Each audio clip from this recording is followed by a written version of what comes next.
Hello, and welcome to Fusion Writing, where building character meets creating structure. And boy, we have an exciting Zettelkasten week for you. And this is our Compass Day, where we explore the idea and introduction to what we're going to cover tomorrow in our map. So take it away, Victoria. Hello, everyone. Welcome to the Zettelkasten week. This is always one of our favorite weeks because this is where we get to talk to you about how to integrate everything we've been teaching actually into the note box.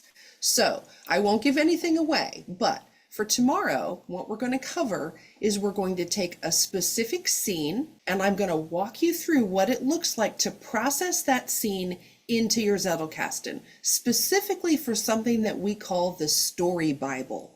Now, for those of you that are writing a series, this will be especially valuable. But even if you're just writing a single book, the Story Bible can often save your story, literally, because you're able to find what you're looking for in just a moment. So, tomorrow we will dive into installing a scene into your note cards and what that looks like in the Zettelkasten environment. So, stick around and we will see you tomorrow. I'm going to throw it over to Kathleen. Okay, and the section that I'm going to talk about is a little bit more on a higher level philosophical note.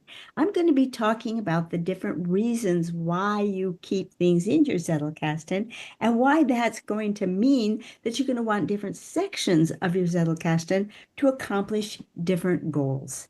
And so this is going to be a little bit of a higher level overview of what kinds of things those are and where you might want to put them and how you might want to organize them.